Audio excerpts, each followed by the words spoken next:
Ang Calapan City ay merong sariling market na tinatarget. Hindi natin maaring maging kakompetensya marahil ang mga sikat na lungsod sa ating bansa. At lalo na yung mga lungsod na merong mga natural attractions, ano? Pero merong sariling tinatarget ang Calapan City. Ang ating target market ay yung mga middle class, yung mga budget-conscious travelers, at saka mga organizations na naghahanap ng mas mura at mas malapit na destinasyon.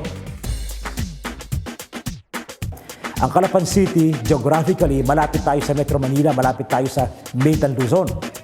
At dahil sa pagbubukas ng SLEX, ng Star Tollway, ay napakadali ng biyahe. At meron tayo mga barko na mabibilis din, like yung Fast Cut, no? Super Cut. Kaya tayo ay attractive sa mga budget-conscious na pamilya, travelers at organizations. Sa nakalipas na ilang buwan ay may mga organisasyon ang nagsagawa ng kanilang assembly, convention, and gathering sa Calapan City. So from the tourism side, kumita yung ating mga establishments.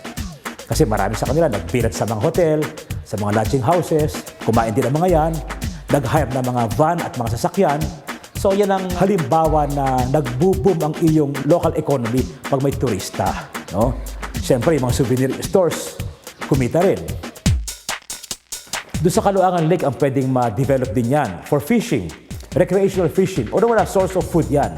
Pagkain yan sa mga barangay along the lake. Pero at the same time, recreational din yan. Yung mga turista pwede rin bumiyahe, yung mga turista pwede rin pumunta, dumalaw sa lugar na yan at mangisda sila. No, recreational fishing. Alam mo, yung mga taga-Metro Manila, taga-urban areas, sawa na yan sa mga mall.